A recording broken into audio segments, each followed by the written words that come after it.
მოგესალმებით მეგობრებო, ლორდ კიფანიძის ვლოგი აგრძელებს მუშაობას. მიუხედავად იმისა, რომ ჩვენ მხოლოდ კუსტარული საშუალებები გვაქვს და არაპროფესიონალურ დონეზე შეგვიძლია მასალების დამონტაჟება, მაინც ვცდილობთ, რომ ძველებურად გავახაროთ ჩვენი ჭია და მივყვეთ ჩვენ საქმეს. დღეს ლორდ კიფანიძის ვლოგი დაეთმობა ინტერვიუს. ჩვენი სტუმარი იქნება მარიამ არაბაშვილი. რამდენიმე დღის წინ ჩატარდა კავკასიური სახლის სახალხო უნივერსიტეტის მეხუთე საერთაშორისო სამეცნიერო კონფერენცია ახალგაზრდა მკვლევართათვის და იქ ძალიან სერიოზული თემა წარადგინა მარიამმა ჭიათურის შესახებ, ჭიათურის ბედიღბლის შესახებ.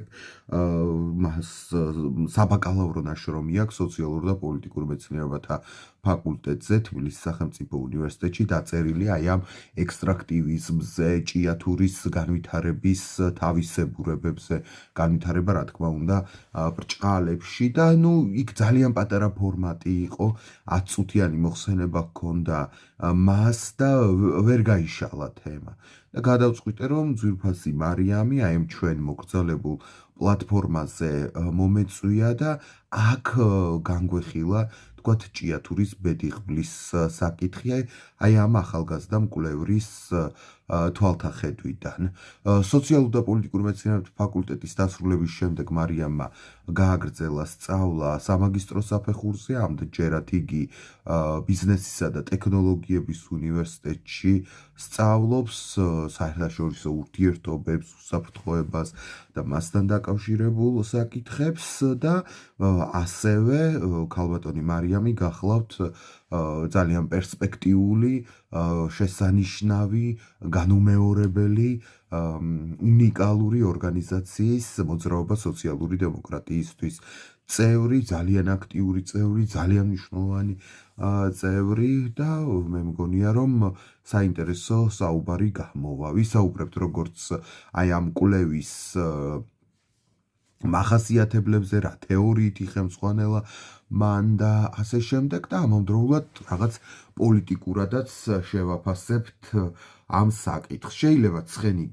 გაგვიჭენდეს, ზოგიერთი საკითხი ბოლომდე ვერ მივიყვანოთ, მაგრამ მაინც საინტერესოა, მე ვფიქრობ, ახალგაზრდა მკვლევრის პერსპექტივიდან ამ თემის, ამ საკითხის შეფასება, იმიტომ რომ ჭიათურა მართლა არის ძალიან მნიშვნელოვანი, პრეცედენტული, სამაგალითო მოვლენა საქართველოს უახლეს ისტორიაში. კერძოდ იმ თვალსაზრისით, რომ ჭიათურის მაგალითზე, ჭიათურის პრეცედენტით შეიძლება გავზომოთ უბედურება, რომელშიც გვიწევს ცხოვრება და რომლითაც დამძიმებული არის საქართველოს ეკონომიკაც და სოციალური ყოფაც. აი ამ ინტერვიუს განმავლობაში ჩვენ ალბათ გამოვიყენებთ მაუწყებლის ინტერნეტ პლატფორმა, მედია საშუალება, მაუწყებელი ჯის მასალებს და იმედია არ გაგვიბრაზდებიან აი ამ შესანიშნავი და ქართული მემარცხენეობის ხმად ქცეული პლატფორმის წარმომადგენლები, იმის გამო, რომ მათი ვიდეოები ხანდახან შეიძლება კუსტარულად ამოხტეს მარიამთან ინტერვიუს დროს. ასე რომ არ დაგავიწყდეთ ჩვენი არხის გამოწერაც, მაუწყებლის არხიც უნდა გამოიწეროთ, რა თქმა უნდა, მაგრამ ჩვენი არხი გამოიწერეთ, აგვედევნეთ, დაალაიქეთ თუ დააშეარებთ ამ ვიდეოებს, უფრო მეტი ნახვა ექნება, უფრო მეტი გამომწერი გვეყოლება და ეს ძალიან მნიშვნელოვანია იმისთვის, რომ მეც პირადად და ჩვენ სტუმრებსაც გქონდეთ мотивация, რომ გააგრძელონ და გავაგრძელოთ ერთად მუშაობა. შეიძლება მომავალში ეს YouTube არხები იქცეს ერთადერთ საშუალებად ჩვენი ხმის გავრცელებისათვის და ჩვენი, ასე ვთქვათ, მესიტყვეობისათვის, იმიტომ რომ იმ ტიპის ავტორიტარიზმში შევდივართ, რომ შეიძლება ნებისმიერი სხვა მედია პლატფორმა საოცნებოდ გაგვიხდეს. ასე რომ საუბრობთ ჭიათურაზე, ჩვენი სტუმარია მარიამ არაბაშვილი, ღმერთი არის ჩვენთან, ვიწყებთ. ეს ოღონდ ჭალვანათელაშვილის ციტატაა და არა ასე ვთქვათ ჩემი მოგონებული რეფრენი. დავიწყოთ. მოგესალმებით მეგობრებო, დღეს ჩვენ ძალიან მნიშვნელოვანი საუბარი გვაქვს. ჩვენი სტუმარი არის ძვირფასი მარიამ არაბაშვილი. მარიამი ბოლო რამდენიმე ხანია ინტენსიურად იკვლევს იმ თავგადასავალს, რომელიც გამოიარა საქართველოს ყოფილმა ინდუსტრიულმა ზონებმა. დღესაც რო აქვს შემორჩენილი თავისი სიცოცხლის უნარიანობა, იმ ზონებზეა საუბარი. კერძოდ მარიამის ერთ-ერთი კვლევა და სტატია, რომელიც შემდეგ უკვე სხვადასხვა კონფერენციებზეც წარადგინა, უკავშირდება ჭიათურას და ჭიათურის მდგომარეობას, მის ეკონომიკურ თუ სოციალურ განვითარებას, განსაკუთრებით ვარდების რევოლუციის შემდეგ. მარიამმა ეს კვლევა ჩაატარა მნიშვნელოვანი, ესე იგი, თეორიული ჩარჩოს კვალდაკვალ მისი თანხლებით. ეს კვლევა არ ყოფილა რაღაცა მარტო აღმწერითი და ამ ტრაგედიის გამომხატველი და დედა რა უბედურება გჭირს, რაც ცხადია და ყველა ვიცით და ყველა ვაღიარებთ. უბრალოდ ეს იყო კვლევა, რომელსაც თან ჰქონდა მცდელობა აეხსნა ეს ვითარება, რისი ბრალია ეს ყველაფერი და მე მადლობა მინდა გადაუხადო მარიამს, რომ დაგვთანხმდა და ჩვენს აი ამ YouTube არხზე გვექნება საუბარი მარიამის კვლევის თაობაზე და ჭიათურის აი ამ თავგადასავლის შესახებ. მოკლედ გულითადად მოგესალმებით მარიამ და დიდი მადლობა მობრძანებისთვის თუ ჩართვისთვის და იმისთვის რომ მზად ხართ გაგვიზიაროთ თქვენი კვლევის დაკვირვების შედეგები. და აი თქვენს აი ამ დიახ თქვენს კვლევაში არის რამდენიმე ცენტრალური ცნება, რომელსაც შემდეგ უკავშირდება მთელი ის მდინარება, რომელიც ახასიათებს აი ამ ნაშრომს. და ეს ცნებებია მაგალითად ექსტრაქტივიზმი, ავტორიტარული ეტატიზმი, დამოკიდებულების თეორია. მოდით აი დავიწყოთ აი ამ სამი ცნების შესახებ საუბრით. აი რა იგულისხმება ამ ცნებებში და რატომ გახდნენ ისინი ცენტრალური მნიშვნელობის ცნებები თქვენი კვლევის დროს? აი ზოგადად თვითონ რატომ ავირჩიე ეს თეორიული ჩარჩო ხო თავად ამ საბაკალავრო ნაშრომისათვის და ამ კვლევისათვის, რომელსაც მიეძღვნა.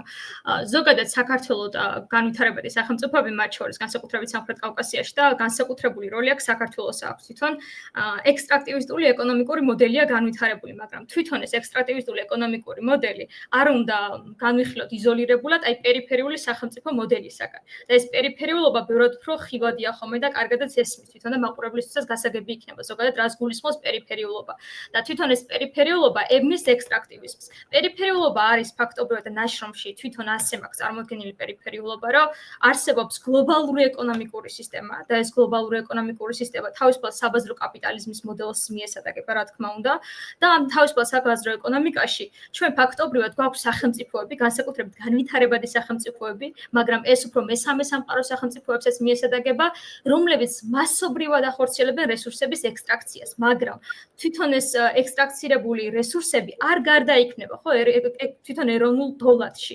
ამის წარმოება არ ხორციელდება, თორემ ამ შემთხვევაში ისევე როგორც საქართველოში და საქართველოს რომ არ გამოვახვილოთ ყურადღება, თავად აი ექსტრაქტივიზმი არ არის შემთხვევით, რომ ლათინო ამერიკას უკავშირდება და სწორედ ამ სახელმწიფოების კონტექსტში ხდება ხოლმე თვითონ ექსტრაქტივიზმის ახსნა. და ექსტრაქტივიზმი არ არის მხოლოდ რაღაც ეკონომიკური მოდელის ახსნის მცდელობა, არამედ მას აქვს თვითონ ეკოლოგიური განზომილებაც. როდესაც აი თვითონ აი რესურსების გენერაციის თეორიასაც შეგვიძლია დაუკავშიროთ, რომ რა თქმა უნდა თითოეული რესურსი ამოწურვადია, ხო, დედამიწაზე. და თვითონ ეს ექსტრაქტივიზმი საუბრობს იმაზე, რომ აი ეს რესურსები მოიპოვება სწორედ მესამე სამყაროს სახელმწიფოებში, მაგრამ აი ამ რესურსების რეგენერაცია უკვე აღარ ხორციელდება.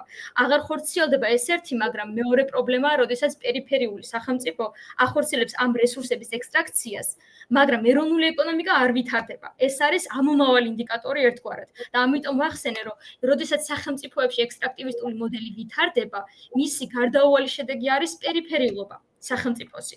და ეს პერიფერიულობა განსაკუთრებით რომელ სახელმწიფოებს ახასიათებთ ხოლმე შეგვიძლია ვთქვათ, რომ აი ჩვენ თუ გამოვყოთ მაგალითად დემოკრატიზაციის სამი ტალღა არსებობს, ხო?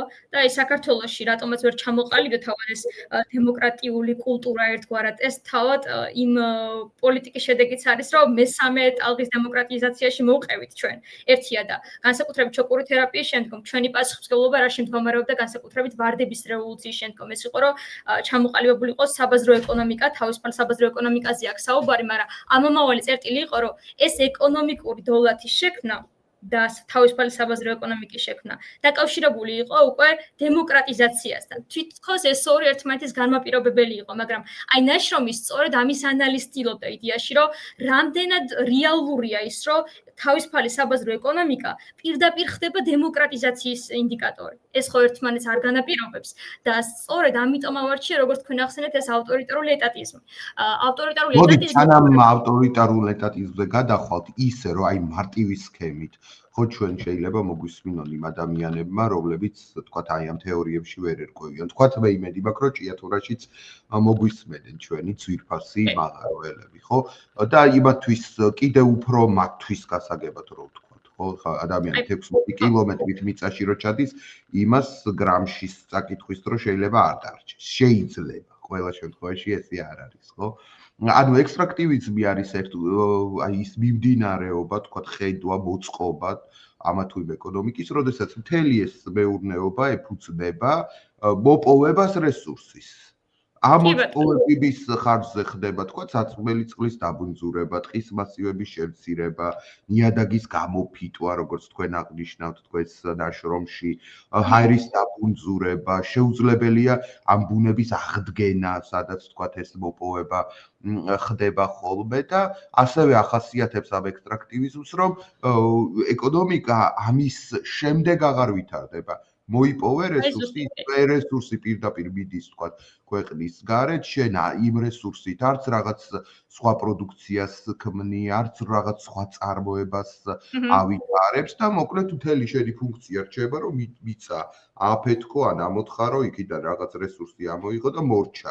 იქ ჩერდება განვითარებაც, იქ ჩერდება ასე ვთქვათ ნებისმიერი აი ეს დიდი საწარმოო პროცესით. სწორად გავიგეთ ექსტრაქტივიზმი. აი ზუსტად ეგ არის და აი ზუსტად აღნიშნეთ, რომ თვითონ ლოგიკა იმაში მდგომარეობს, რომ ეს რესურსები აუცილებლად ექსპორტზე უნდა გავიდეს.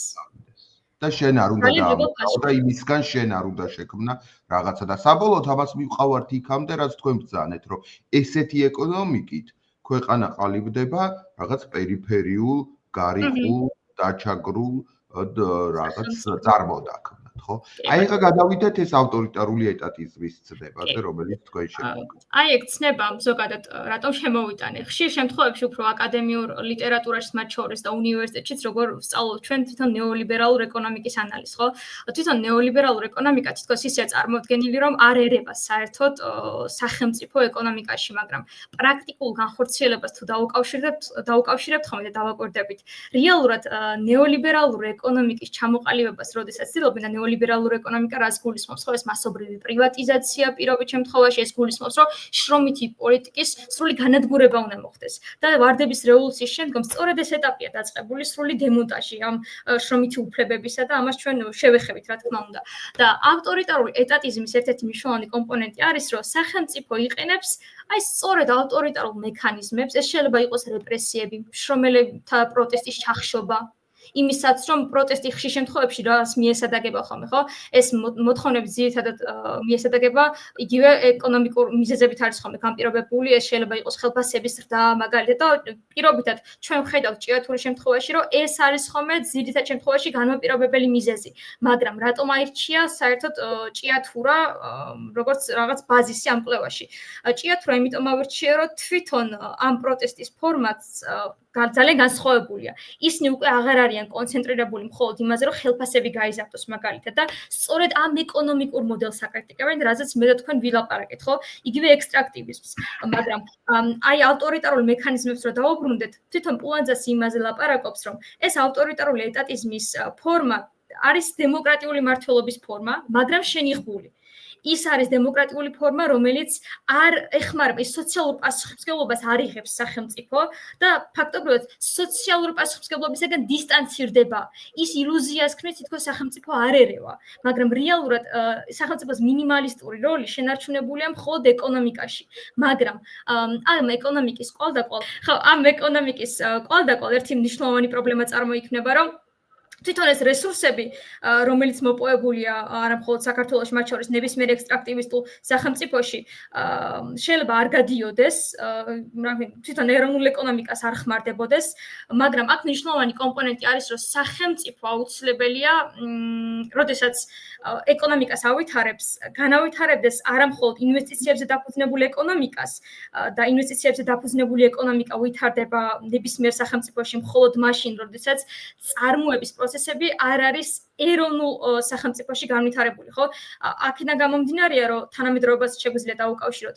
საქართველოში დღესაც იგივე ლოგიკა მიმდინარეობს, როდესაც ჩვენ ვლაპარაკობთ იგივე არაბულ ინვესტიციებზე, ხო? ეს ინვესტიციები შეიძლება შემოდიოდეს, მაგრამ არ არის კონცენტრირებული იმაზე, რომ ეროვნული სამუშაო ბაზარი განავითაროს და პირიქით დაბალი სამუშაო კვალიფიკაციის მქონე მუშახელი შექმნას და ჭიათურას სწორედ ამას მოგვაგონებს და ჭიათურა პირველ რიგში არის მონოფუნქციური ქალაქი, ხო? და მონოფუნქციური ქალაქი რას გულისხმობს საერთოდ? მონოფუნქციურია ნებისმიერი ქალაქი, სადაც მხოლოდ ერთი კომპანია მუშაობს და სწორედ მასზე მოდის მთლიანი წარმოების წილი, იგივე ამ შემთხვევაში ჩვენ მანგანუმზე ვლაპარაკობთ, ხო? და ასეთია მაგალითად ტყიბულიც, ხო? ანუ ჩვენ საქართველოში ძალიან ბევრი მონოფუნქციური ქალაქი გვაქვს და ეს პირდაპირ დამოკიდებულია ეკონომიკურ მოდელზე. და ასეთი ეკონომიკური მოდელი რო აშენებულიყო ვარდების რევოლუციის შემდგომ, სწორედ აუცილებელი იყო, რომ ავტორიტარული პრაქტიკა დამკვიდრებულიყო. სხვა შემთხვევაში იგივე 2004 წელს შრომითი გარანტიები არ გაუქმდებოდა და აქ მნიშვნელოვანია, რომ აი 2004 წელს რო შევხედოთ, როგორ იწყება ეს მინიმალისტური მოდელის დამკვიდრება თავად სახელმწიფოში, აქ არის, რომ გამარტივდა სამსახურიდან დათხოვა პირობითად, თუ ადრე მაგალითად შრომითი გარანტია არსებობდა, რომ კომპენსაცია არსებობდა იმისა, რომ დათხოვის შემთხვევაში მინიმუმ 1 თვე შეიძლებოდა, რომ ეკონომიკურად სტაბილურად ეცხოვრა ადამიანს, ეს გარანტიაც გაუქმებული იყო და ამის ერთგვარი ტრიუმფი იყო 2006 წელი, ხო? და ეს იმაში გამოიხატებოდა, რომ შრომითი კოდექსი საერთოდ გაუქმდა. და აქ მნიშვნელოვანი კომპონენტთან მივდივართ, რომ თვითონ ავტორიტარული ნეოლიბერალიზმის ელემენტია სწორედ ის, როდესაც შრომითი პოლიტიკა ვითარდება, მაგრამ მხოლოდ კერძო ინვესტორების საკეთილდღეოდ. და ეს კერძო ინვესტორების საკეთილდღეოდ რატომ ვამბობ?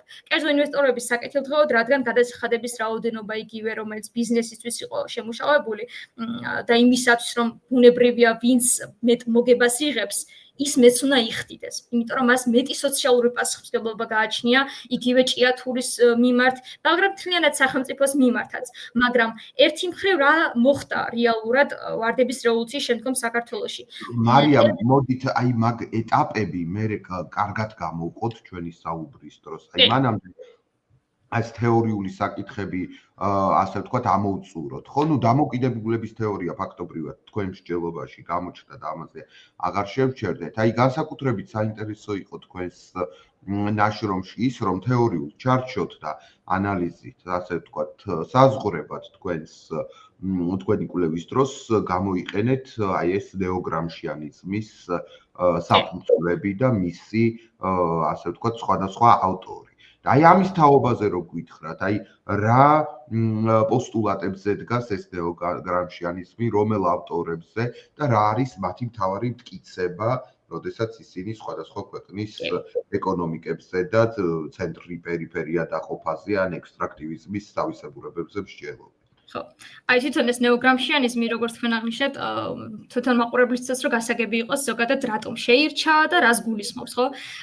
თვითონ ნეოგრამშიანიზმის ლოგიკა, მაგალითად მარქსი მხოლოდ საუბრობდა ერთგვარად ამ კლასობრივ კონფლიქტზე, ხო? და კლასობრივი კონფლიქტი ყველასათვის გასაგებია, მაგრამ თვითონ ნეოგრამშიანიზმის მთავარი ფუნდამენტი რაზე დგას, რომ იგივე ეკონომიკური მოდელი, რომელიც არსებობს და მარტივად რო ახსნათ, იგივე ეკონომიკური მოდელი, მართლობის ფორმები, აი ეს დეტალები, ეს ფორმები რაც მოდელებად არის ჩამოყალიბებული პოლიტიკურ სისტემაში, ესე თავისთავად არ არსებობენ. ამას ჩვენიც საზრდოობენ ერთგვარად, ანუ მანამ სანამ მას ლეგიტიმურობას ვანიჭებთ და ამიტომ არის რომ კულტურული ჰეგემონიის კომპონენტი შემოაქვს ნეოგრამშიანიზმს. და ეს რაში გამოიხატება, რომ იგივე მარტივად რო ავხსნათ თვითონ მედია დისკურსი რო შემოვიტანოთ, ხო?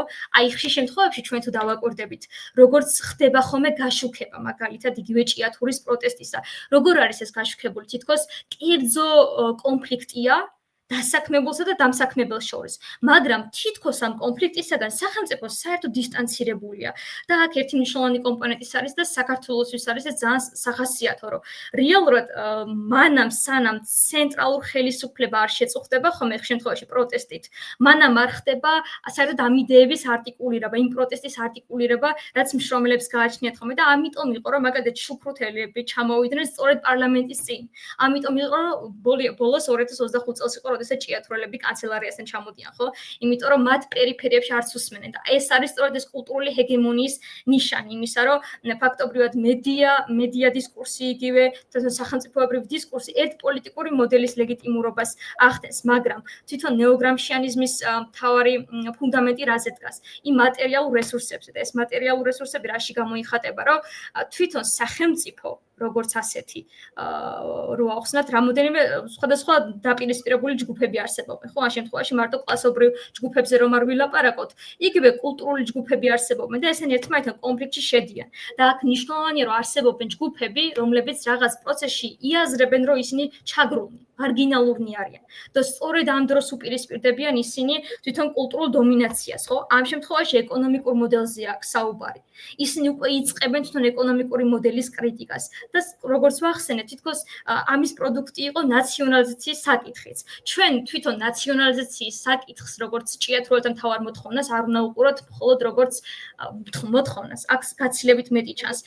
იქინა გამომდინარე, რომ თვითონ რადგან ავტორული ეტატიზმის ვახსენეთ, იგივე ვარდების რევოლუციის შემდგომ პროტესტები საკმაოდ ლიკვიდური იყო, ჩახშობილი იყო, ხო? და შემთხვევითი არ არის, რომ აი 2012 წელს, როდესაც ახალი პოლიტიკური ელიტა ყალიბდება საერთოდ. აი ამ პროცესში იწყება, რომ პროტესტები გაცილებით უფრო აქტიურია და ტრიუმფი არის უფრო 2016 წელი, როდესაც უკვე ისინი პოლიტეკონომიკურ კრიტიკას იწყებენ და ეს შემთხვევითიც არ იყო, იმიტომ რომ იმ დროს უფრო სტუდენტური აქტივიზმი საკმაოდ გააქტიურებული იყო, სხვადასხვა აქტივისტური ჯგუფები არსებობდნენ და ნეოგრამშიანიზმის ერთ-ერთი კომპონენტი, როდესაც რესურსებზე ვლაპარაკობთ, სწორედ ეს არის, რომ რესურსების გაფართოება ხდება, ბრძოლის ტაქტიკის გაფართოება ხდება. თუ ადრე უფრო პროტესტი მდგომარეობდა იმაში, რომ პირობითად კომპანიის წინ გარკვეული დროით შიმშილი უნდა გამოგეცხადებინა, ახლა მაგალითად მოდერნულ პროტესტებში ჩვენ ხვდებით, რომ ისინი მედია პლატფორმებს იყენებენ, სამართლებრივ ბერკეტებს იყენებენ და რაც ყველაზე მთავარია, სხვადასხვა ჯგუფებთან თანამშრომლობას იწყებენ და ამ ჯგუფებს შეიძლება რაღაც საკითხებში არ თანხმდებოდნენ, მაგრამ ისინი ერთ ჰეგემონიას ებრძვიან და ამას იაზრებენ. და იგივე არის დღეს 2025 წელს, აი ასე მემარცხენე მოძრაობების აღმავლობა უდავოა რომ არსებობს. და აი ეს ნეოგრამშიანიზმი ძალიან კარგად აიხსნება, იმიტომ რომ როდესაც სისტემატიურად ხდება ჩაგვრა კონკრეტული ჯგუფისა და ის ამის გააზრებას ახორციელებს. სწორედ ამ დროს იწყება ეს კოჰაბიტაცია ამ ჯგუფებს შორის, ქსელის გაფართოება და უკვე იმ კონტრჰეგემონიური ფუნქციის შესრულება, რაც დაკისრებული აქვს თავად ამ ჯგუფს. და აი ამ დროს გარდაიქმნება მარიამ, აი თქვენი ჯელობა, იცი, რას მახსენებს, ხო, ნუ ეს ნეოგრამშიანიზმში მე მაინც და მაინც ვერ ვერკვევი, მაგრამ თვითონ გრამში თქვათ ძალიან ახლობელი და საყვარელია ჩემთვის მთელი თავისი თეორიით და თავისი აი ამ არაჩვეულებრივი გადატრიალებით, რომელიც მარქსიზმის ხელახალი ინტერპრეტაციისთვის მან მოახდინა და აი ამ ახალი კომპონენტებით გახმდიდრა ის თეორია, რომელიც დიდ გერმანელ სოციოლოგს ჰქონდა, ხო? და აი ამ კულტურული ჰეგემონიის იდეაც ახლა ჩვენთვის ცნობილია, ვისაც სოციალური მეცნიერებები შეუსწავლია, მაგრამ აი ძალიან თვალნათელია ხოლმე ჭიათურაში, როგორ ირაზმება უამრავი სხვადასხვა დაწესებულება, თუ ინსტიტუტი იმისთვის, რომ გაამართლოს და ნორმად გამოაცხადოს ის ჩააგვრა ექსპლუატაცია და საშინელი ეკონომიკური სისტემა, რომელიც ჭიათურაში არსებობს. ხო, აი ეს ინსტიტუტი სამწუხაროდ ვამბობ ამას და მე ამისი თქმა მაგალითად არ მიხარია ბევრის განსხვავებით. აი ამ კულტურული ჰეგემონიის არაჩვეულებრივი დემონსტრირება იყო მეუფე დანიელის დათუაშვილის ვიზიტი ჭიათურის ცენტრში, როდესაც ჭიათურისა და საჩხერის მიტროპოლიტი მივიდა იმასთან, რა ქვია, გაფიცულ მაღაროელებთან. და მაღაროელებმა თხოვეს რომ ეგებ მეუფეო, თქვენო მაღალ ყოვლად უსახდელესობა მიიტანოთ ჩემი სათქმელი პრემიერ-მინისტრთან. მე დაავიწყდა ეს მეუფეს, კი მივიტანეო, ვიღაცას უთხარიო მესამე თუ მეოთხე ხარისხოვან კლერკსო და იმან უთხრა თუ არა, მე აღარ გადავიმიწებიაო. ანუ ეს შუამავლის ფუნქციაც ბოლომდე ვერ ითავა, მაგრამ აი როდესაც დაიწყეს ნაციონალიზაციაზე საუბარი ჭიათურელმა მაღაროელებმა, როდესაც რაღაც აი ეკონომიკური მოდელის ცვლილებაზე ჩამოაგდეს ლაპარაკი, მეუფეს პასუხი იყო ესეთი, რომ ეგ როგორ შეიძლება, ეს ხომ კერძოა, ხო?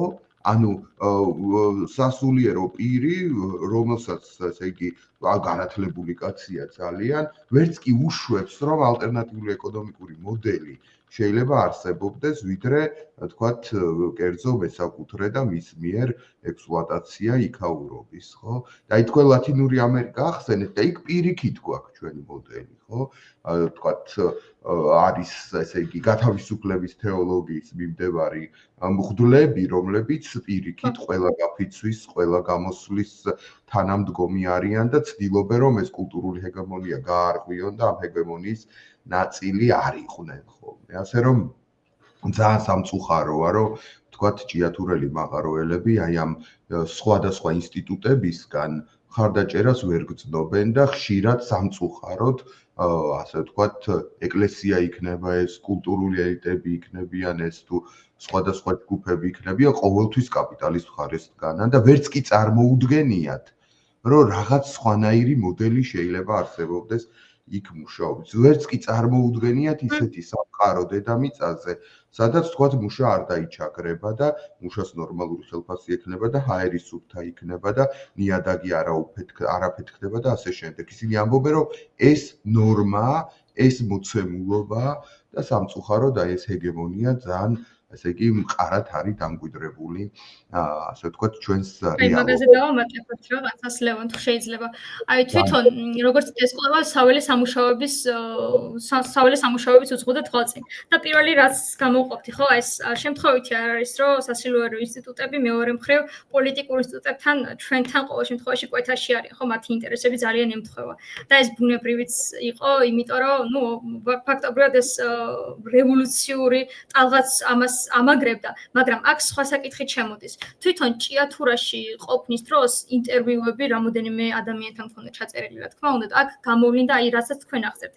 თვითონ გაუგებრობა იმისა, რატომ ითხოვენ ნაციონალიზაციასთან და ეს ნაციონალიზაცია უფრო საბჭოთა კავშირის მემკვიდრეობასთან არის დაკავშირებული. ჩვენ ვახსენებთ იგივე გაფიცვები, პროტესტები და თვითონ ეს გაფიცვის კომპონენტიც თითქოს საბჭოთა კავშირის მემკვიდრეობად არის აღქმული.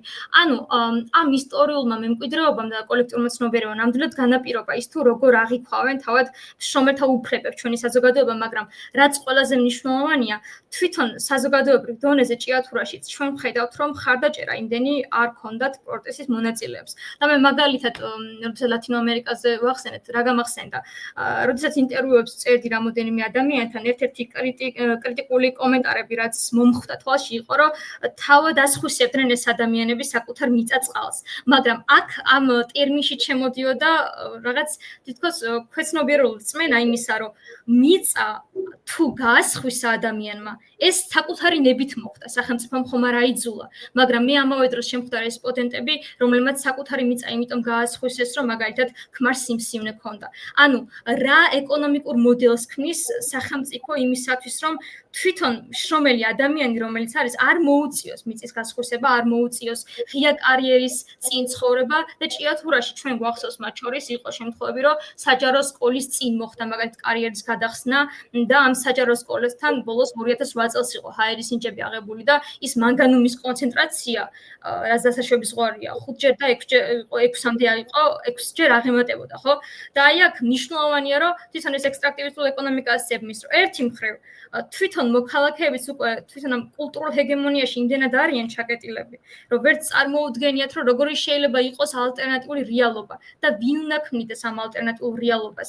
ან ნორმა არ არის ის, რომ მაგალითად მანგანუმის შემცველობა აღემატება ხო დასაშვებს ზღვარს და აქ მივდივართ იმ პროფესიულ დაავადებებთან, რაც ჭიათურაში საერთოდ არსებობს, ამაზე მოკლედ ვიტყვი მაინც, რომ თვითონ ნერვიული აშლილობები მაგალითად კაცებში საკმაოდ მაღალია და საკმაოდ ეს რიცხვი ყველაზე მაღალია იმ მამაკაცებში, რომლებმაც მაღაროში იმუშავეს. და ეს სიმპტომები გამოვლინდება სწორედ აი 40 წლის ასაკის შემდგომ. 40 წლის ასაკი არის ძალიან ახალგაზრდა. ეს არ არის რაღაც ბუნებრივი დაბერების ეპიზოდი, ხო? ეს პირდაპირ გამომდინარეობს იმ შრომითი უფლებებისაგან, რაც აქვთ და ამ შრომით უფლებებში რაც გულისხმობ, რომ 2016 წლიდან თვითონ ამ ჭიათურაში გადასულები არიან მანგანუმის წარმოების მაქსიმიზაციას ფაქტობრივად და ეს იმას გულისხმობს, რომ 12 საათი ადამიანი უნდა მუშაობდეს მაღაროში 15 დღის განმავლობაში. და ჩვენ წარმოგვიდგენია, რომ კარცეროგენები ვახტური რეჟიმი. და აი წარმოვიდგინოთ კარცეროგენებთან ამდენი ხნის განმავლობაში შემხებლობა გაქვს 12 საათი, 15 დღის განმავლობაში და როგორი იქნება შენი ჯანმრთელობა. მაშინ, როდესაც ის გვირაბები, სადაც შედიან მათ შორის მეორე და მესამე დაც უწევთ ხოლმე ჩასვლა, როგორც მე ინტერვიუებიდან გავარკვევი, ეს არალეგალურიც არის მათ შორის, არ შეიძლება ეს სიცოცხლისთვის საშიშია. და აი თვითონ ვახტური რეჟიმის წინააღმდეგ პროტესტი, როდესაც იყო, მაშინ ჭიათურაში თითქოს პროტესტის მონაწილეების მიმართ არ იყო მხარდაჭერა. და აი 2025 წელსაც ჩემთვის ძალიან სამწუხაროა ეს, რომ აი თვითონ დღემდე არ არის ეს მხარდაჭერა ჭიათურელები მოსახლეობის მხრიდან. განსაკუთრებით სოფლებში, ვინც იქვე პროტესტთან ცხოვრობს, კიდევ მხარდაჭერას გამოხატავს, მაგრამ სოფლებში, იგივე თაბაგებში ვიყავი მე პირადად და მიუხედავად იმისა, რომ ეს პრობლემები ძალიან ხილვადია, უბრალოდ მხარდაჭერა არ არის ამ ჯგუფების. და აი როგორც თქვენ ახსენეთ, ეს ებმის იმ კულტურულ ჰეგემონიას.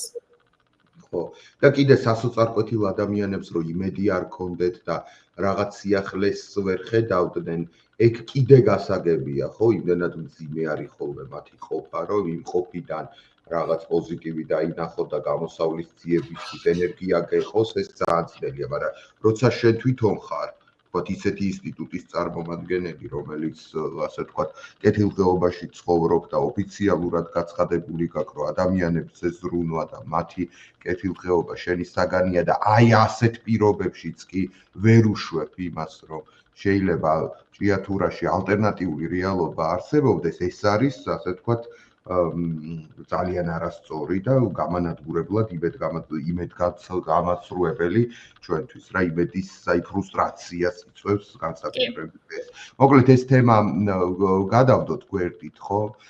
გასაგები ეს კულტურული ჰეგემონია, განსაკუთრებით იჩენს ხოლმე თავს ესეთ რეგიონებში და იქ უფრო დარწმუნებული და შეკრულია ეს დომინანტი ძალები ერთ მუშტად, რათა საბოლოოდ დაჩაგრონ და ბოლო ენერგია ამოაცალონ ადამიანებს. მარიამ, თქვენს კვლევაში გაქვთ კარგად გამოყოფილი ეს ეტაპები თვითონ ჭიათურის განვითარების. თქვენ კი გამოყავით ვარდების რევოლუციის შემდგომი პერიოდი, დიდი ნიშნები, მაგრამ მოდით აი მანამდე პერიოდსაც შევეხოთ. კარგად გაქვთ თქვენ დახასიათებული. თქვათ როგორი იყო ჭიათურა ვარდების რევოლუციამდე, საბჭოთა კავშირის კოლაფსსა და ვარდების რევოლუციას შორის და როგორ ვითარდებოდა იქ ეს ეკონომიკური თუ სხვა ტიპის ურთიერთობები. ხო, აი აქ მნიშვნელოვანია, რომ ეს საბჭოთა კავშირის კოლაფსი ახსენეთ და საბჭოთა კავშირის კოლაფსი საკმაოდ კრიტიკული იყო თვითონ ჭიათურისათვის და აქ შეიძლება ეპიზოდებიც გამოვყოთ, მაგალითად 1991 წლიდან 98 წლამდე. ეს არის კრიტიკული პერიოდი ზუსტად თვითონ ჭიათურისათვის, როგორც მონოქალაქისათვის, იმიტომ რომ ფაქტობრივად როდესაც ორი დაპირისპირებული ბანაკი იყო ამ ცივი ომის პერიოდში, მიუხედავად იმისა, რომ მათ შორის თითქოს არსებობდა იდეოლოგიური დაპირისპირება, საბჭოთა კავშირის პოლიტიკა ორიენტირდებოდა მაინც ეკონომიკური დოლათის შექმნაზე. ხო და ეს გამოიხატებოდა იმაში, რომ ექსპორტის საკმაოდ დიდი წილი სწორედ დასავლურ სახელმწიფოებზე მოდიოდა საბჭოთა კავშირის მხრიდან. და აი თვითონ კოლაფსის შემდგომ პროდუქტიულობა მათ შორის სამრეწველო სექტორში რადიკალურად შემცირებული იყო. და აი შემთხვევითი არ არის, რომ მათ შორის შევარდნაძის პერიოდიდან იწყება ჭიათურის პრივატიზაციაზე საუბარი, ხო? და ეს იყო თვითმიზანი, იმიტომ რომ ფიზიკურად საქართველოს როგორც სახელმწიფო ვერ ახერხებდა იმ პროდუქტიულობის მიღწევას, რაც საბჭოთა კავშირში არსებობდა ჭიათურის შემთხვევაში, მაგრამ თვითონ საბჭოთა კავშირის პერიოდში ჭიათურას სხვა მიზანი ჰქონდა, იმიტომ რომ ჩვენ რო ვთქვათ, ის წილი მანგანუმი, რასაც თავად საბჭოთა კავშირი ფლობდა იმ პერიოდში, საკმაოდ დიდი წილი მოდიოდა სწორედ ჭიათურის ტერიტორიიდან და მეორე იყო ეს უკრაინის ტერიტორია და აქ საუბარი არის დაახლოებით სანამ დაინგრეოდა საბჭოთა კავშირი 80%-ზე მეტი მანგანუმი, რომელიც წარმოებაც ხდებოდა გლობალურ ბაზარზე, სწორედ საბჭოთა კავშირზე მოდიოდა. ანუ ეს საკმაოდ დიდი რიცხვია ფაქტობრივად და ეს ამის ექსპორტი დასავლურ საზოგადოებაში, დასავლურ სახელმწიფოებთან ხდებოდა. მაგრამ ამას ჰქონდა ერთგვარი თვითმიზანი, რაც არ უნდა დავკარგოთ, ხო? ჩვენ როგორც ვახსენეთ, ან ცივი ომის პერიოდი ისეთია, რომ ორი დაპირისპირებული ბანაკი არსებობს, მაგრამ ეს იმას არ გულისხმობს, რომ საბჭოთა კავშირს არ უნდა, რომ მისი ლეგიტიმურობა მოხდეს, ხო, გეოპოლიტიკურ დონეზე.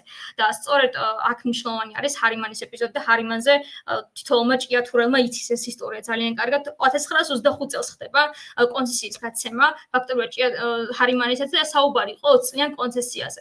და თვითონ ამ ტრანსნაციონალური კაპიტალის ჩართვა მაინც ხდებოდა ხოლმე საბჭოთა კავშირის პერიოდში და ამის თვითმიზანი იყო, რომ თავად საბჭოთა კავშირის სუვერენულობის აღიარება მომხდარიყო, ხო და ზოგადად ეს ეკონომიკური სისტემა როგორ არის ხოლმე, მაგალითად ჩვენ ეკონომიკური დამოკიდებულების თეორია საკმაოდ აქტიურად გამოიყენება თავად დემოკრატიზაციაშიც და ეს ეკონომიკური დამოკიდებულების თეორია უფრო გეოპოლიტიკაში როგორ შეგვიძლია განმარტოთ, ხო და თვითონ საბჭოთა კავშირის პოლიტიკასაც ხნის.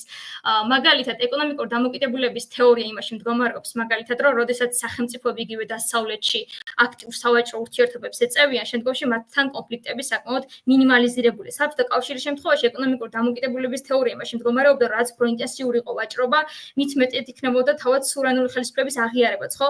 მაგრამ თვითონ როგორც ჭიათურელები იხსენებდნენ საბჭოთა კავშირის ეპიზოდს, აქ განსაკუთრებით გამოყოფდნენ ხოლმე ეკოლოგიურ ასპექტს. სხვათა შორის საბჭოთა კავშირის პერიოდში, იმიტომ რომ დღეს მაგალითად მანგანუმის წარმოება გარდა იმისა, რომ ღია კარიერული წესით ხდება, მანქანებით გადააქვთ. ეს მანქანა, რა თქმა უნდა, დიზელზე მუშაობს. და ერთ-ერთი მნიშვნელოვანი პრობლემა, რაც გამოყვეს თავად ჭიათურელებმა, ის არის, რომ თავად საჯარო სკოლების ტერიტორიიდან სწორედ ამ დიზელზე მომუშავე მანქანებით ხდება გადაადგილება. და ეს, რა თქმა უნდა, ერთი მხრივ ზრდის ჰაერის დაბინძურების რისკს და რკინის შემცველობა აქედან გამომდინარეა, რომ ბავშვებში ყველაზე მაღალი სწორედ ჭიათურის ტერიტორიაზე, ანუ ის არ უნდა შევხედოთ, რომ გარდა ეკონომიკური მიზეზების, ეს ეკონომიკა ეკოლოგიას ებმის და როცა ეკოლოგია ზარალდება, ბუნებრივია, რომ ეს აისახება ჯანმრთელობაზე, ხო, მთლიანობაში მოსახლეობისა. და ერთ მნიშვნელოვანი ასპექტი, რაც იხსენებენ, ეს არის, რა თქმა უნდა, საბაგიროებით მანგანუმის გადატანა და მათთვის მნიშვნელოვანი იყო, რომ ეს ასპექტი იყო ზუსტად, რომ საბჭოთა კავშირის პერიოდში ფაქტობრივად ეკოლოგიურ ასპექტს შეიძლება მეტი ყურადღება ექცეოდა.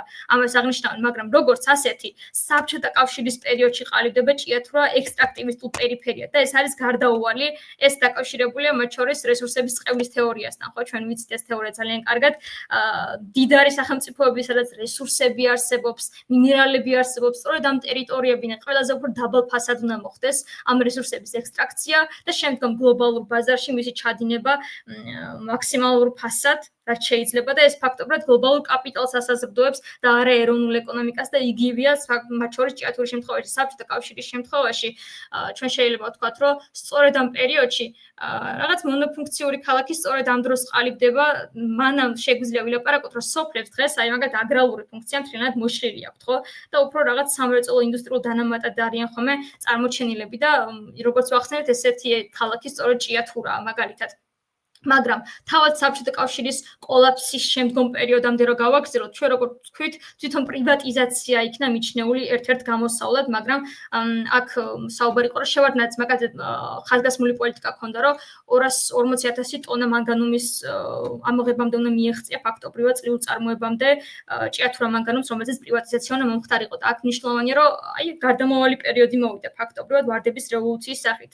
და აი პოლიტიკური ელიტა არც ცდილობდა მაგალითად, რომ ის ჭიათურის რესურსები, რომლის ოპტიმიზაციაც უნდა მომხდარიყო, თვითონ ისე ყოფილიყო ოპტიმიზირებული, რომ ეროვნული ეკონომიკა გამოჯანსაღებულიყო და აქ მნიშვნელოვანი კომპონენტი რა არის, რომ თუ საუბრობთ ჩვენ ეკონომიკის გამოჯანსაღებაზე, უნდა აღინიშნოს, რომ ეკონომიკური ზრდა, მათ შორის 2005-დან 2015 წლამდე რო გამოვყოთ, 6 რაღაც პროცენტს წარმოადგენდა, მაგრამ თვითონ შრომით ბაზარს რო გადავხედოთ, უმუშევრობის რიცხვი საგრძნობლად მაღალი იყო და ეს არ იყო შემთხვევით. მათ შორის სიღარიბის სტატისტიკაც არ უმჯობესდებოდა. სიღარიბის ზღვარს მიღმა აბსოლუტურ უმრავლესობა ცხოვრობდა, მაგრამ აქ მნიშვნელოვანი დანამატი ზოგადად რა არის და ეს შეიძლება ნაკლებად თუ ვიცოდეთ, მე ამაზე ინფორმაცია გავიგე ვლადიმერ პაპოვასგან.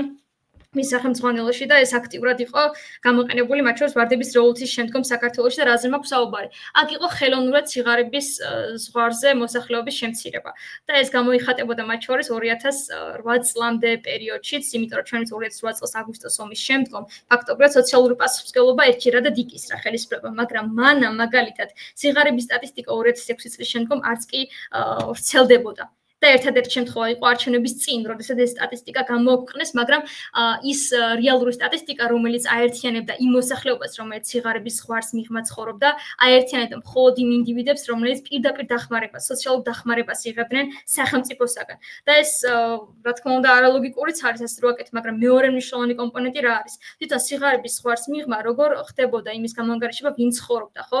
ეს მოხდა სამხარევლო კალათაში კალორიულობის რაოდენობის შემცირებით, ხო? აი, თვითონ ასეთი მოვლენები არ შეიძლება შეფასდეს როგორც მხოლოდ ეკონომიკური მოდელის ინტერესი, ხო? ეს უფრო ადამიანობამდე და მორალზე უფრო დადის ნებისმიერი ადამიანისათვის, როდესაც კალორიულობას ანცრებ კალათაში მხოლოდ იმიტომ, რომ სიღარიბის ზღვარი შემცირდეს. და აქ მნიშვნელოვანი კომპონენტი არის, რომ აი პოსტრევოლუციურ საქართველოში უკვე ჩვენ ხვდებით, რომ ინდივიდს ნაკლებად აღიქვავენ, როგორც შრომელი კლასის წარმომადგენელს, ის პირველ რიგში სტატისტიკაა. და ციფრია. აი, როდესაც ამ დონემდე მიდის სახელმწიფო, სწორედ იქ იწყება მისი კოლაფსი. და აი, ავტორიტარული ეტატიზმი, როდესაც ვახსენეთ, სწორედ ეს არის ის გარდამავალი ფაზა, როდესაც ავტორიტარული ნეოლიბერალიზმი ამად ტრანსფორმირდება, როდესაც პირველ რიგში ადამიანის აღქმა ხდება როგორც ცალკეული ციფრი. იწყებს სახელმწიფო დამალვას იმისა, რა არის მაგალითად სიღარიბის ზღვარი, ხო? რა რეალური ეკონომიკური მდგომარეობა, თორე ჩვენ რო გადავხედოთ, ეროვნული ეკონომიკის გამოჯანსაღებაზე შეიძლება ხელისუფლება ლაპარაკობდა, მაგრამ არსებითად უმუშევრობის სტატისტიკა უფრო იზრდებოდა და აქ მნიშვნელოვანი კომპონენტი რა არის ახლა გამახსენდა ზოგადად ჭიათურის შემთხვევაში უფრო აი ქალთა საკითხსაც ნაკლებად განიხილავენ ხოლმე და აქ მნიშვნელოვანი კომპონენტი რა არის რომ რევოლუციის შემდგომ საქართველოში ფაქტობრივად ეს არის 2011 წელი ჯერ არ არის ახალი პოლიტიკური ელიტა მოსული და ეკონომიკურად აქტიური მოსახლეობა იმ პერიოდში 2 მილიონი ადამიანი იყო და მათ შორის მხოლოდ 65% იყო დასაქმებული და აქ მნიშვნელოვანი კომპონენტი რა არის რომ ქალების ხვედრითი წილი იმ კატეგორიაში, რომელიც არ იყო დასაქმებული, საკმაოდ დიდი იყო და ამაზე გავლენა საერთოდ რა მიქონია. ეს მარტო ემიგრაციას არ უკავშირდებოდა, რაც საკმაოდ დიდ პრობლემას წარმოადგენს თქვენ ჭიათურაში. და არა მარტო ჭიათურაში, მაგრამ ხვედრითი წილი აქ ამ ტერიტორიაზე საკმაოდ დიდია. მათ შორის ვარდების რევოლუციის შემდგომ საქართველოში დეკრეტული შვებულების შემწეობა იყო გაუქმებული და ეს არის მნიშვნელოვანი კომპონენტი, იმიტომ რომ დეკრეტული შვებულებით ისედაც კაცები ნაკლებად სარგებლობენ ხოლმე, ეს ცალკე პრობლემაა, მაგრამ ქალების შემთხვევაში ის რომ დეკრეტულ შვებულებას არ იღებს, შემთხვევაში იმაში ითარგმნება ხოლმე რომ შრომითი ბაზრისგან სრულებით უნდა დისტანცირდნენ, ხო? ეს არ იყო მარტო ჭიათურის პრობლემა, გლობალური პრობლემა იყო საქართველოში ამ შემთხვევაში და აი ეს ეკონომიკურად არააქტიური მოსახლეობა, რომელიც არ იყო დასაქმებული ამას გულისხმობ, ქალთა ხვედრითი წილი რო საკმაოდ დიდი იყო, ეს არ იყო შემთხვევით უბრალოდ. იმ პოლიტიკის შედეგი იყო, რომელმაც არ მისცა საშუალება ეკონომიკურად აქტიურ მოსახლეობას, რომ ინტეგრირებულიყვნენ ბაზარში. და როდესაც დასაქმების მაჩვენებელიც იმ პირობებში, როდესაც ფიზიკურად ვერ ერთვება ადამიანის შრომით ბაზარში, მაგრამ არსებობს ეკონომიკურად აქტიური მოსახლეობის ამხელა ხვედრითი წილი და ინვესტიციებით იზრდება ეკონომიკა, მაგრამ რატომღაც ვერ საქმდება ადამიანი, არის ცალკე პრობლემა და აქ შეგვიძლია ჩვენ მაგალითად ვარდების რევოლუციის შემდგომ ხო უფრო ლაპარაკობთ ხოლმე რომ მაგალითად ინდოელი ემიგრანტების შემოდინება საკმაოდ დიდია ხო საქართველოში, მაგრამ ეს არც რევოლუციის შემდგომ საქართველოში იყო ესეთი პრობლემა და აქ საუბარი შეიძლება ესეთ კომპანიაზე ქონდეს, სადაც ეხლა ვერ ვხსენებ კონკრეტულად სახეს თუ გამახსენდა აუცილებლად ვიტყვი. მასობრივი პროტესტიც მიეძღვნა ამ კომპანიის წინააღმდეგ, ეს იყო 2011 წელი გაახლოებით და საუბარი იყო იმაზე, რომ თავად ინდოელი ემიგრანტებიც იყვნენ ექსპლუატაციის მსხვერპლი საქართველოში და იმის ფონზე ეს ყველაფერი, როდესაც დაუსაქმებელი იყო მუშაკები, ხო, თვითონ საქართველოს ტერიტორიაზე და აქ მნიშვნელოვანი არის, რომ საქართველოში ერთი მხრივ იზრდება კვალიფიციურ კადრთა რიცხვი, განათლებიდან გამომდინარე და მეორე მხრივ ინვესტიციებზე აგებული ეკონომიკა იგებოდა ვარდების რევოლუციის შემდგომ, რომელიც დაბალ კვალიფიციურ მუშახელს საჭიროებდა.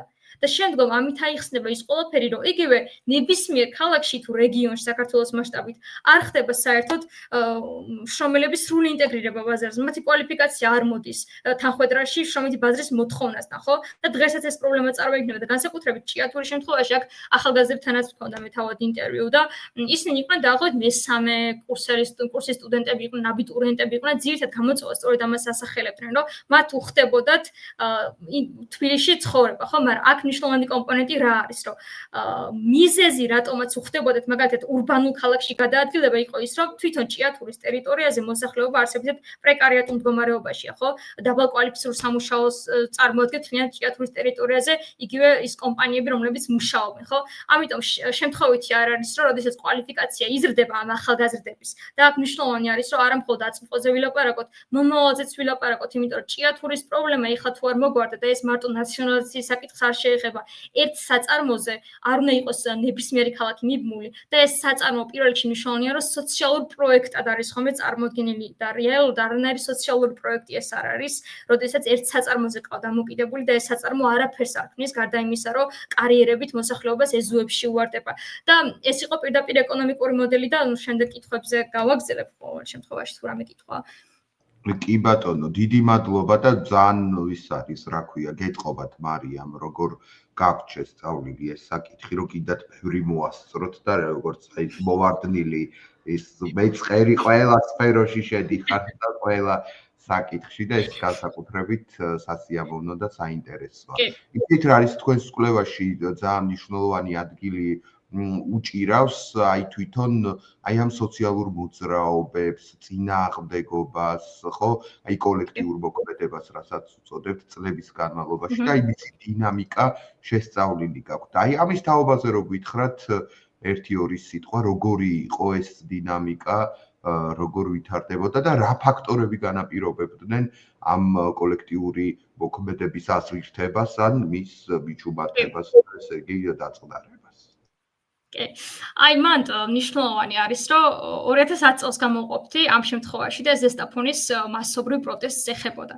და შემთხვევითი ზოგადად არ არის წელი, როდესაც ვარდების რევოლუციის შემდგომ პირველი შემთხვევა იყო საერთოდ, რომ მასობრივი პროტესტი დაფიქსირდა, იმიტომ რომ თვითონ 2010 წელი ადგილობრივ არჩევნებს ემთხვეოდა ხოლმე. და თვითონ არჩევნები ძალიან მნიშვნელოვანი იყო ამ კოლექტიური წინააღმდეგობებისათვის, რადგან მათ შორის ჭიათურის ტერიტორიაზე მასობრივი პროტესტი იქნებოდა, ეს გაფიცვა იქნებოდა თუ რა იქნებოდა ავტომატურად ადგილობრივ არჩევნებს ან საპარლამენტო არჩევნებს ემთხვეოდა ხოლმე, იმიტომ რომ ამ დროს ხელისუფლება ელექტორატზე მუშაობს, ამ დროს უსმენს ხელისუფლება ელექტორატს და სწორედ ამ დროს ბედავენ ისინი ყველაზე მეც. და 2010 წელს მართლაც მასობრივი პროტესტი იყო და აქ მნიშვნელოვანი არის, რომ პროფკავშირთა ჩართულობით მოხდა ეს პროტესტი, მიუხედავად იმისა, რომ პროფკავშირებზე მათ შორის 2004 წელს მასობრივი დისკრედიტაციის კამპანიები იყო აგორებული და მე როგორც ვახსენე, შემთხვევითი არ იყო, რომ 2004 წელს მოხდა, ხო ეს ყველაფერი, იმიტომ რომ შრომითი კოდექსის დემონტაჟი ამ პერიოდში იწყება და სწორედ ამ პერიოდში დამოუკიდებელი პროფკავშირები ჯერ კიდევ იბრძოდნენ. მაგრამ აქ მნიშვნელოვანი კომპონენტი რა არის? ზესტაფონის წარმატება, რადგან მათ შედეგს მიაღწიეს, ერთგვარად ქუთაისს უკარნახა, რომ მათ პროტესტი უნდა დაეწყოთ. საკუთარი კომპანიის წინააღმდეგ, მაგრამ უკვე ქუთაისში სხვა შემთხვევა იყო, ეს არ იყო არჩევნების პერიოდი, ხო? და ამ პერიოდში იყო ყველაზე საშინელი სიტუაცია, როდესაც საპოლიციო ძალის გამოყენება მოხდა.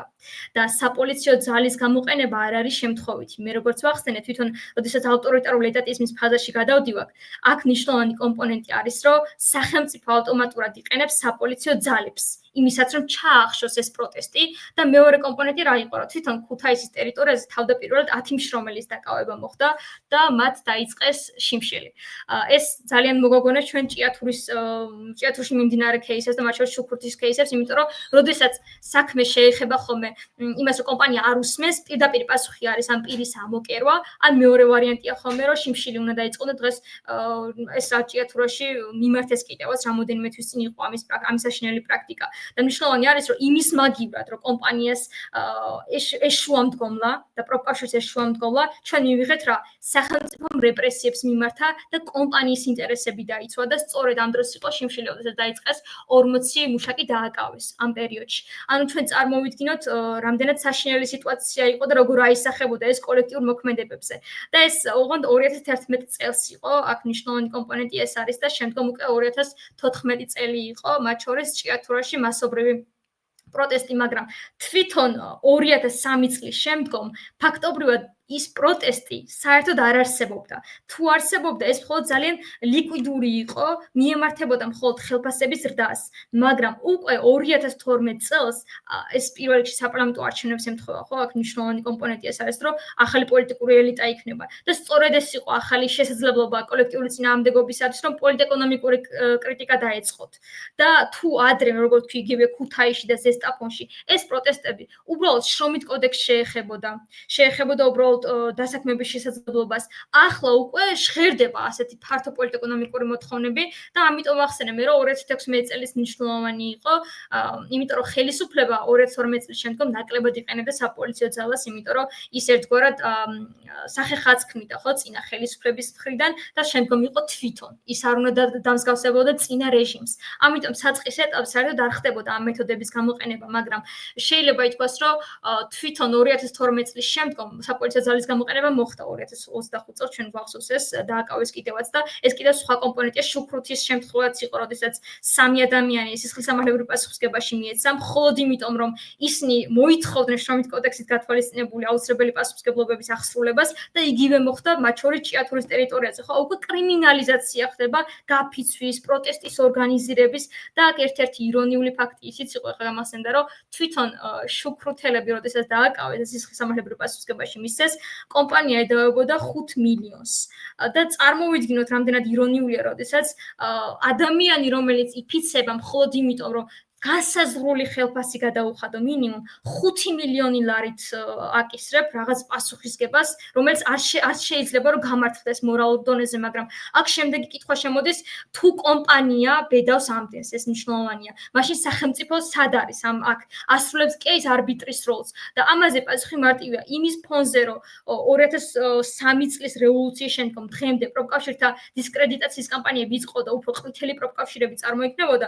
ბუნებრივია, რომ როდესაც პროფკავშირი აღარ ასრულებს იმ მედიატორის როლს თავად სახელმწიფოსა და კაპიტალს შორის, აქ ის ძალაუფლებრივი ვაკუუმი წარმოიქმნება, როდესაც თვითონ შრომელია, ხო, დაუცველი ამ პერიოდში. და თვითონ ამიტომ არის პრობლემა, როდესაც კერძო ინტერესებად წარმოაჩენს. და 2016 წლიდან უკვე ეს ლიკვიდური პროტესტების დინამიკა იცვლება და ამიტომ აღნიშნავ, რომ თვითონ ეს პოლიტეკონომიკური კრიტიკა ვითარდება, მაგრამ კონკრეტული მიმართულებით, იმიტომ რომ უკვე არა მხოლოდ ჭიათურაზე აქცენტი გაკეთებული, იქ შრომითი კოდექსის დემონტაჟის საკითხი შემოდის, შრომითი გარანტიების შემოდის იგივე, უკვე პროფკავშირების თემაზე ვლაპარაკობ, თუ რამდენად დამოუკიდებელია ეს ყველაფერი და ფაქტობრივად ის მუშათა კლასის ცნობიერებაზე, რაზეც საუბარი არის, ხო?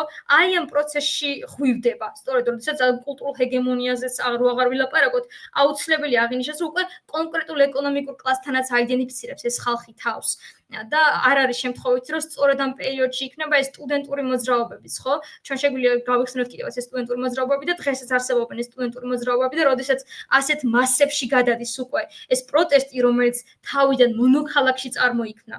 მაგრამ როგორღაც მოახდინა ამ პრობლემებთან იდენტიფიკაცია იგივე ახალგაზრდა სტუდენტმა მაგალითად, ან ნებისმიერი სოციალური ჯგუფის წევრმა შეგვიძლია ვილაპარაკოთ, რომ ეს პრობლემები, რაც წარმოქმნილია მონოქალაქებში, უკვე განზოგადდება. თვითონ აქ პროფკავშირების თემატიკასაც რო შევეხოთ, თქვენ ეს ჩაგვრის მექანიზმი როგორ გამოიყენებოდა, იმიტომ რომ ავტორიტარული ეტატიზმის ერთ-ერთი ნიშანიც არის. ჩაგვრის მექანიზმი გამოიყენებოდა იმდაგვარად, რომ თვითონ პროფკავშირების ქონება, რომელიც ჩაბარებული ქონდა როგორც საბჭოთა კავშირის მემკვიდრეობა, ამ პროფკავშირებს სწორედ მასზე მოხდა ერთგვარი ჩაბღაუჭება და ეს შევარდნაძის პერიოდიდან იყო და აქ მნიშვნელოვანი კომპონენტი რა არის, რომ სწორედ ამ პერიოდში პროფკავშირებს 55 შენობა ჰქონდათ, ეს ინფორმაცია არქივიდან გავარკვიეთ, ძალიან საინტერესო იყო, რომ ამ 55 შენობიდან, რომელიც პროფკავშირის საკუთრებაში იყო, 22-ში იყვნენ ტოლვილები. და სწორედ ამ შენობების პრივატიზაციაზე იყო საუბარი. და ამ პრივატიზაციის შედეგად ბუნებრივია კითხვა ისმის, სად მიდიოდნენ ტოლვილები. და მეორე კითხვაც ისმის, საერთოდ ტოლვილები რატომ არსებობდნენ პროფკავშირის მიერ არსებულ შენობებში, ხო? ეს ხო სოციალური პასუხისმგებლობის საკითხი იყო სახელმწიფოსათვის, მაგრამ უფრო ბრაკონიალურია, როდესაც თვითონ სახელმწიფო ახდენს და საუბრობს, რომ პროფკავშირების ქონების კონფისკაცია უნდა მოხდეს და ამ შენობებში ლტოლვილები ცხოვრობენ. და იგივე მოხდა ეს ქონების დისკრედიტაციაზე არ იყო მხოლოდ. უზენაეს სასამართლოს მიერ გარანტირებული იყო, რომ ეს ქონება, რომელიც საბჭოთა კავშირის მიერ ერგო პროფკავშირს, სამართალ მემკვიდრე იყო ფაქტობრივად ამ ქონების. ან უზენაეს სასამართლოს ეს გარანტირებულად ჰქონდა განსაზღვრული და დადგენილი, მაგრამ მეორე საკითხი იყო, თვითონ ეროვნულ საკანონმდებლო დონეზეც რო განვიხილოთ, ის ავალდებულებს ნებისმიერ სახელმწიფოს, რომ ძლიერი პროფკავშირი არსებობდეს, როდესაც შრომით პოლიტიკაზე ვლაპარაკობთ. იმიტომ რომ როგორც აღვნიშნე, ის არსებობს თავარი მედიატორის როლს, ხო? თუ არ იქნება პროფკავშირი, არ იქნება სამართლიანი შრომითი პოლიტიკა და ამიტომ არის მაგალითად იგივე მინიმალური ხელფასის საკითხზე ასე მარტივად არ არტიკულირებენ ხოლმე. იმისაც რომ მინიმალური ხელფასის საკითხზე მეტად მოხდეს მედიაში არტიკულირება, ამისაც აუცილებელია რომ თვითონ პროფკავშირის მხარდაჭერაც არსებობდეს, იმიტომ რომ ძლიერი პროფკავშირი გულისხმობს იმას, რომ იქ კვალიფიციური ადამიანები არიან, რომლებსაც შეუძლიათ იმავე სამართლებრივი ენით ისაუბრონ. ხო, აქ მნიშვნელოვანი ეს არის და სწორედ ეს იყო შრომელების დასაყრდენი, მაგრამ ჩვენ პრაქტიკაში ვიღებთ ისეთ кейსებს, როგორიცაც თბილისის მასშტაბით იგივე რამოდენიმე რაიონში სპეციალური პრინციპით იყო, რომ მაგალითად დასაქმებულ პირებს მოსთხოვდნენ, რომ დაეტოვებინათ ეს პროფკავშირები და რაღაც მაგალითად ბონისის დამოუკიდებელ პროფკავშირში გაწევრიანებულიყვნენ, რაც რა თქმა უნდა არ იყო ხო დამოუკიდებელი პროფკავშირი. და როდესაც პროფკავშირები ამ დონემდე დისკრედიტირდებოდა, ეს ითარგმნებოდა იმაშიც, რომ აი ეს დიფუზირებულობა და ფრაგმენტაცია იმიტომ ახასიათებდა თავად პროტესტსაც. როდესაც პროფკავშირები არ არიან ჩამოყალიბებულები და კონსოლიდირებულნი, ფაქტობრივად რაღაც მოსახლეობა ყალიბდება იმგვარად კონსოლიდირებულად, რომ იბრძოლოს პოლიტ-ეკონომიკური სისტემის წინააღმდეგ. პროფკავშირები მთავარი ძალაა, მაორგანიზებელი ძალა და სამწუხაროდ თქვენ კიდევ რბილად აღწერეთ ის მდგომარეობა, რაშიც დღეს პროფკავშირებია და ისე ცნობისთვის ჩვენ მსმენელს უთხრათ, რომ აი იმდენად აღვირახსნილი არის და უზნეო თანამედროვე პროფკავშირები საქართველოში, ხო? თავარ პროფკავშირებზე ვამბობთ, რომ ესე იგი 25 წლიანი ბატონობის შემდეგ, ესე იგი მოიფიქრა ბატონმა ირაკლი პეტრიაშვილმა ის რაც ერთ დროს პუტინმა გააკეთა თავის სამფლობელოში, ხო გახსოვს 2008 წელს პუტინი პრეზიდენტობიდან გადადგა და პრემიერ-მინისტრი გახდა და მერე უკან დაბრუნდა. ამას წინათ გავრცელდა ინფორმაცია საიდუმლოდ გორში ჩატარებულ პროფკავშირულ ყრილობაზე, სადაც არავინ არ მიიწვიეს და მარტო თვითონ გააკეთეს ეს ღონისძიება და არც საჯაროობა იყო უზრუნველყოფილი, ბატონი პეტრიაშვილი გადადგა. და ის აღარ არის პროფკავშირების პრეზიდენტი. სამწუხაროდ ესე იგი ქალების ინსტრუმენტალიზაციაც ხო ეხერხებათ მათ. ქალი აირჩიეს პროფკავშირების პრეზიდენტად და ვითომ პროგრესულები არიან და ჩართული არიან ამ მოძრაობაში და თვითონ ბატონი ირაკლი პეტრიაშვილი გახდა აღმასრულებელი მდივანი პროფკავშირების. და წესდებაც ისე არის მოწყობილი, რომ ეხლა აღმასრულებელი მდივნის ირგვლივ არის კონცენტრირებული მთელი ძალა უფლება. პრეზიდენტი აღარ არის, აღმასრულებელი მდივანია, მაგრამ მაინც ნომერი პირველი ფიგურაა და თავის იქ მაფიოზურ დაჯგუფებებთან ერთად აკეთებს თავის საქმეს და ესეც კულტურული ჰეგემონიის ნიშანია, ალბათ რომ მთავრობა რო დაასდევს NGO-ებს და სხვადასხვა მოძრაობებს და მათ გამჭვირვალობას ითხოვს და ასე შემდეგ, ხმარ ამოუღია ამაზე არასდროს პროფკავშირებს და არც მთავრობა დაინტერესებულა პროფკავშირების გამჭვირვალობით, რაში ხარჯავენ ამ ფულს, რაც აქვს და იმ ქონებას როგორ განკარგავენ იმისთვის, რომ სხვადასხვა ქვეყნებში და სხვადასხვა კუთხეებში, ჩვენი ქვეყნის სხვადასხვა კუთხეში შრომელთა ბრძოლის ორგანიზება მოხდეს თუ განკარგავენ ის, რომ თვითონ იყვნენ კარგად და ეს სხვადასხვა ბრძოლები ჩაახშონ და გააჩუმო. ხო, ამიტომ გავრცელდა ის ცნობილი მეტსახელი, რომლითაც დღეს ცენტრალურ პროფკავშირებს მოიხსენიებენ ხოლმე მუშათა კლასში, მუშათა კლასი მოიხსენიებს ხოლმე ცენტრალურ პროფკავშირებს მეტსახელით ცეცხლმაქრი.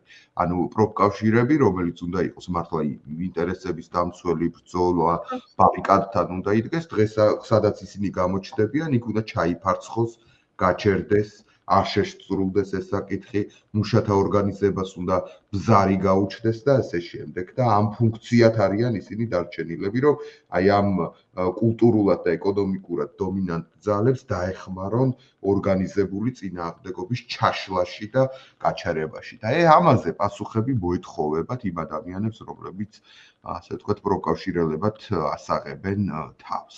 და დიდი მადლობა, რომ ეს თემა გამოყავით და მარიამ, თქვენ კვლევაში ასევე არის აი ეს ფლობელობის საკითხიც განხილული, ხო? გასაგებია ერთი, ვინ არის პრივატიზაცია, მისი ფორმები და ასე შემდეგ, რაზეც საუბრობთ, მაგრამ აი უფრო გასაგებად რო გვითხრათ ჩვენ, რომ აი ვისია ჭიათურა და ვინ განკარგავს იქ ყველაფერს 2006 წლის მერე და მე ერთი შეკითხვა დაგვრჩება და ამით დავასრულოთ ჩვენი აი ეს არაჩვეულებრივი შეხვედრა.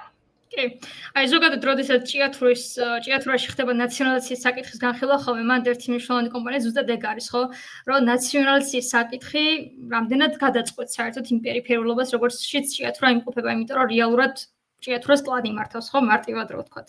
და აქ მნიშვნელოვანი რა არის, რომ ზოგადად ჯორჯიან მანგანეზის პასუხისმგებლობაზე ლაპარაკობთ ხოლმე, მაგრამ უფრო დიდი პრობლემა ძალაუფლების დიფუზირებაა კოოპერატივებს შორის, მათ შორის და სხვადასხვა კომპანიებს შორის.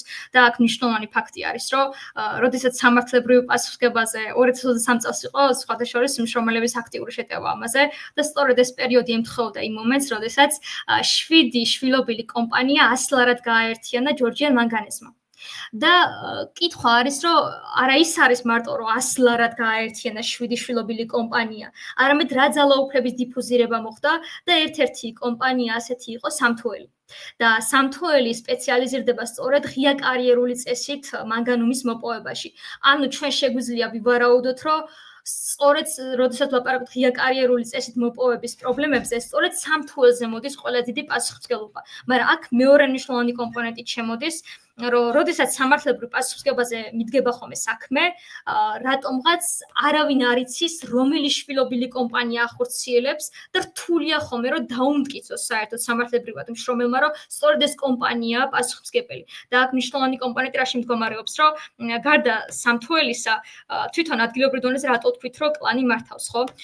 ეს შვილობილი კომპანიები, მათ შორის და დირექტორატი, რომელზეც ვლაპარაკობთ, ადგილობრივ დონეზე ჭიათურაში ფრაქციის თავმჯდომარე ერთ-ერთი იყო, გიორგი ერქვა, როგორც მახსოვს, და ამ ადამიანს ერთ წელში აღებული ჰქონდა 15,000 ლარი და მეორე იყო 30,000 ლარი ჰქონდა დაახლოებით შვილობილი კომპანიებისაგან აღებული. და მე როდესაც ვიკითხე ამ უკანასკნელს, ესეთი პასუხი მივიღე თავად პროტესტში ჩართული ჭიათურელისაგან, რომ რეალურად ადმინისტრაციული კადრები, რომლებიც არსებობენ, იღებენ 30,000, 40,000 ლარს და ესეთი კურიოზიც მომიყვეს, რომ ერთ-ერთი პროტესტში ჩართული პირის ძმა იყო თბილისში წასული და სწორედ თბილისში რემონტს აკეთებდა კაცის საცხოვრებელში და ამ კაცმა როდესაც გაიგო, რომ ჩემი ძმა ჭიათურელი იყო, მითხრა ასეთი რამ: უი, მე ჭიათურაში მუშაობ, მაგრამ არადროს არ ვარ ნამყოფი. არც იცოდა სად მუშაობდა, მაგრამ ის ხელფასს იღებდა. და აქ ახალი საკითხი შემოვიდა. ახალი საკითხი შემოვიდა იმაზე, რომ როდესაც კომპანია ლაპარაკობს კრიზისზე, ეკონომიკურ კრიზისზე და აუცილებლად ლაპარაკობს იმაზე, რომ ეს ხელფასების შემცირებით უნდა მოხდეს. ოღონდ ამას პირდაპირ არ ამბობს, ამას ამბობს, რომ ამდენი კადრი აღარ არის საჭირო. რეალურად კადრების შემცირება ერთ მშრომელზე გამოიწვევს იმას, რომ 3 და 4 მშრომელის პასუხისმგებლობა უნდა შეასრულოს ახლა. მისი დატვირთვა უნდა გაიზარდოს და ეს გამოიხატა მათ შორის წარსულში, როდესაც იგივე 2016 წლის შემდგომ პერიოდია ეს უშუალოდ, როდესაც ამაზე ვლაპარაკობთ, განისაზღვრა ის მანძილი, რომელიც უნდა გაევლო მაღარუელს და მხოლოდ ამის შემდგომ შესრულდებოდა მისი გეგმა. მაგრამ ამაზეც როდესაც ვიკითხე, გეგმის შესრულება ფაქტობრივად გულისხმობდა იმას, რომ ყველაზე უფრო რთულ სამუშაო პირობებს უნდა გამკლავებოდა ეს ადამიანი.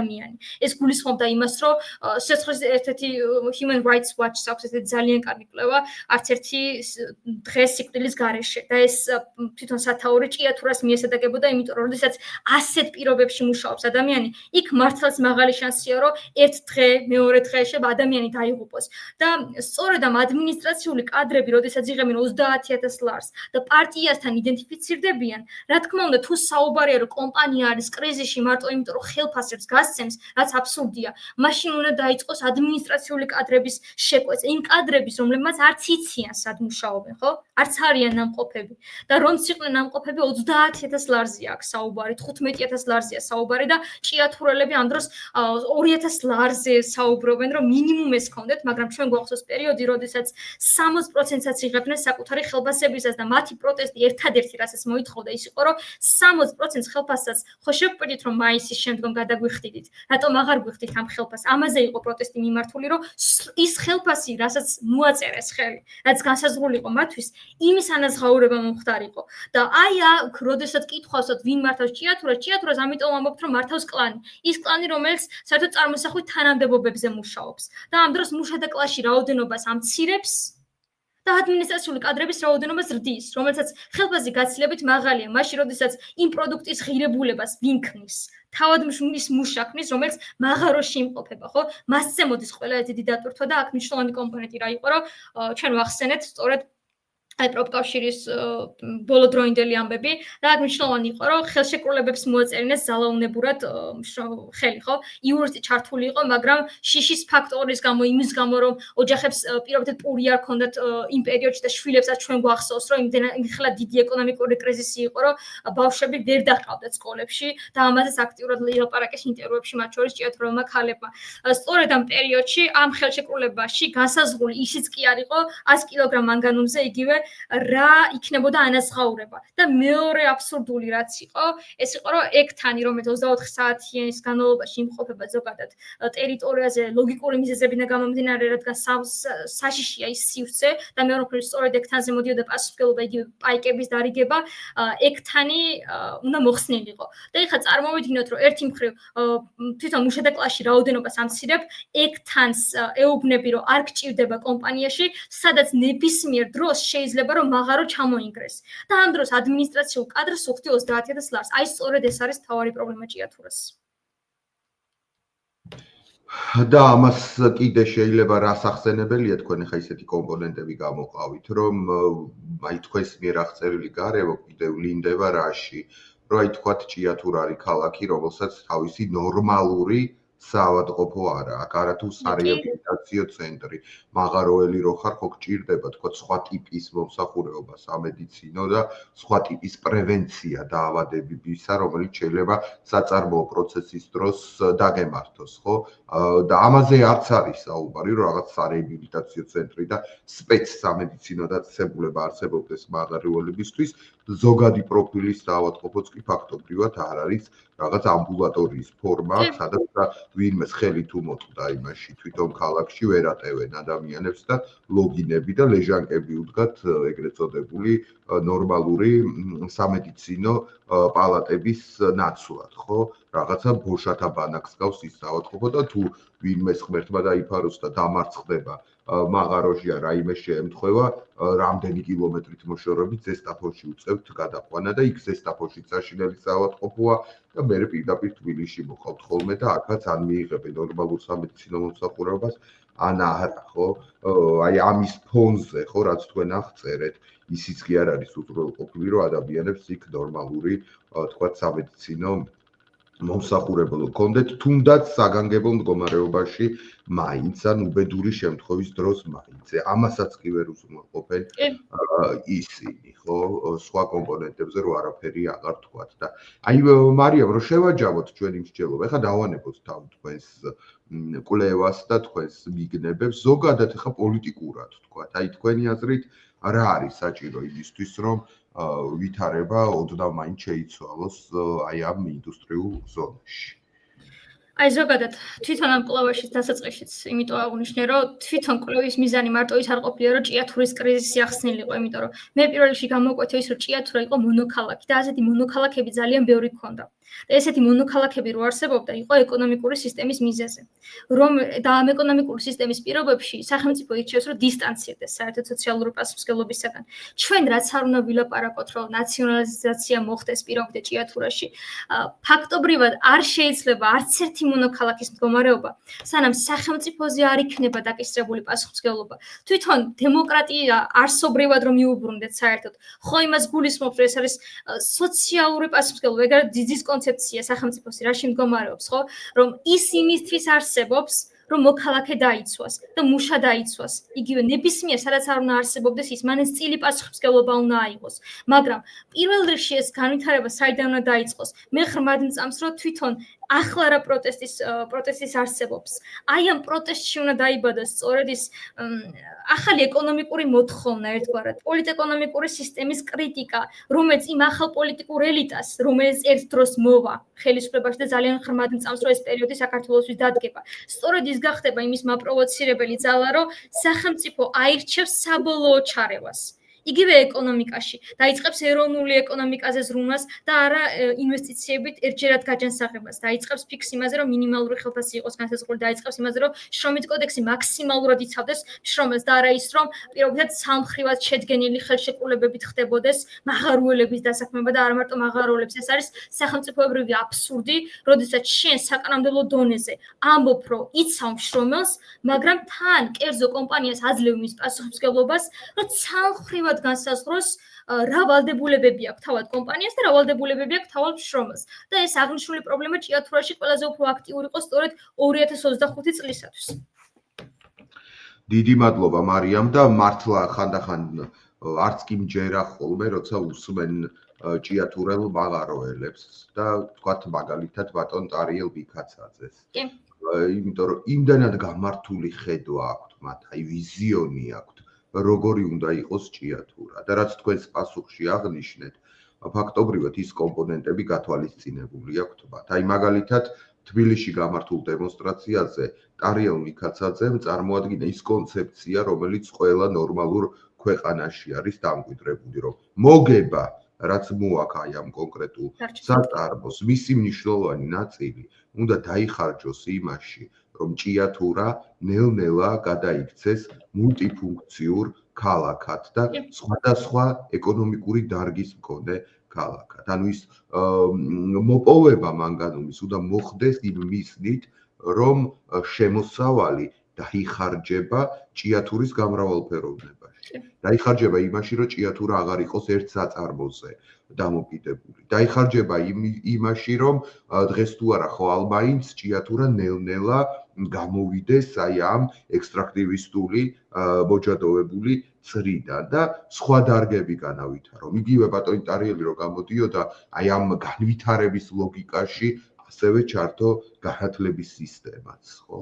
და აღნიშნა, რომ ის მოგება უნდა დაიხარჯოს გარდა სხვა ეკონომიკური სფეროების შექმნის საქმეში, არამედ უნდა დაიხარჯოს ასევე თქვათ ჭიათურელთა განათლებაში, მათ მობილიზებაში, ახალგაზრდების მობილიზებაში, რომ კონკრეტული ცოდნები მიიღოთ, კონკრეტული დარგები შეისწავლონ და იმ დარგებში დასპეციალიზების შედეგად თქვათ რაღაც ახალი ცოდნები, ახალი სფეროები შემოიტანონ ჭიათურაში. და ალბათ მემარცხენე ხედვა ჭიათურის მომავლისა ეს არის. ზუსტად ეს არის, რომ ის შემოსავალი უნდა წავიდეს არა რიჟას, ხო ეს ამ სახელს ამბობენ, მე არც ვიცი ვინ არის საერთოდ, მაგრამ კალამოისკის და სხვების ჯიბეში, არამედ უნდა შევიდეს ჭიათურის განვითარების ფონდში.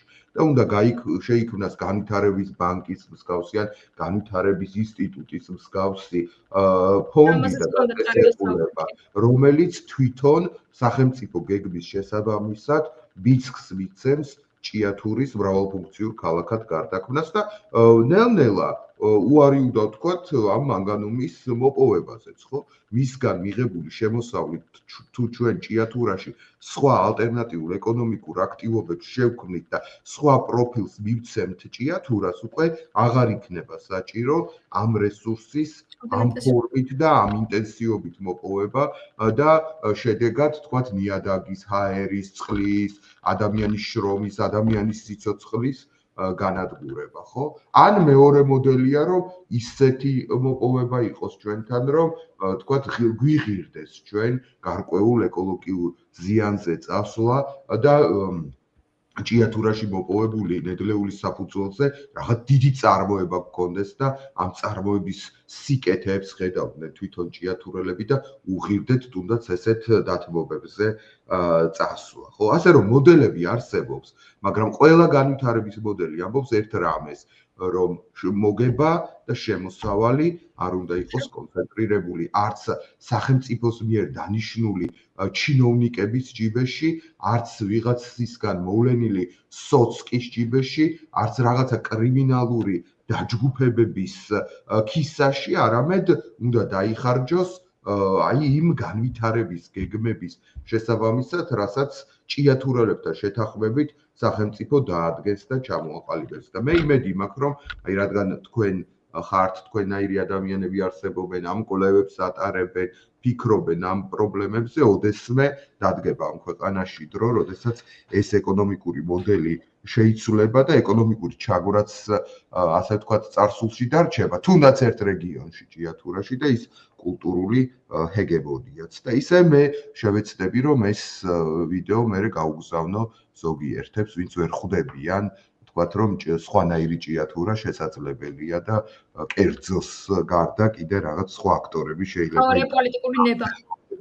ხო, და აი ამ პოლიტიკური ნებისთვის მე ვიცი, რომ თქვენ იბრძვით მოძრაობა სოციალური დემოკრატიისთვის შემადგენლობიდან ჩვენ ვცდილობთ აქედა რაღაც წვლილი შევიტანოთ ამაში და თუ არაფერი არ გამოვა, ალტერნატივა მაინც იქნება დასახული და სხვანაირი ხედვა მაინც გაჩნდება ამ ქვეყანაში. დიდი მადლობა მარიამ კვლევისთვის და თქვენი აი ამ პასუხების.